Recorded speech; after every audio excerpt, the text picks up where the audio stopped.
गानवा के बाली भइल बाबा वाली चुमा मंगला पका है इनकार करे रे दादा रे मार कराई है गोरकी बाबा हाल करे रे कमे उम्र में खड़े मुर्गा हला हाल करे रे।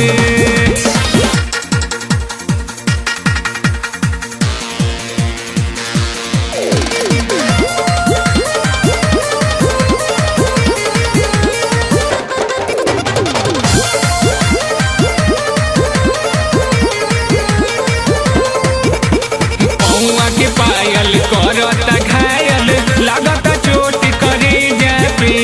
छन छन आवे जाए जब जब असर पड़ता मोर भेजा पे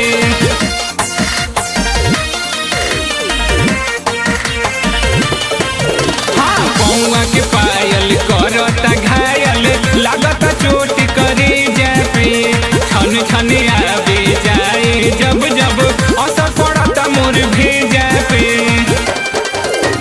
झटका लगावे सबके सतावे झटका लगावे सबके सतावे था लगे नहीं के कर इंतजार कर रे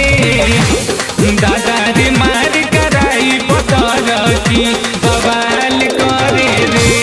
कमे उम्र में खड़े मुर्गा हलाल करे रे।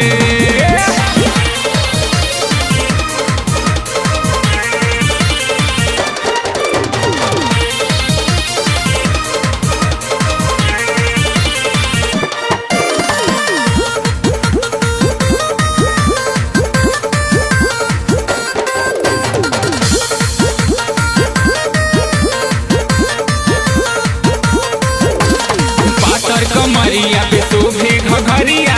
करे न दुनिया कमाल हो साहिल भाई हमारा बुझाता हई रहुलवा के माल हो ए हो पातर कमरिया पे शोभे घघरिया करे न दुनिया कमाल हो साहिल भाई हमारा बुझाता हई रहुलवा के माल हो एक बार रेखा पूछ के तो देखा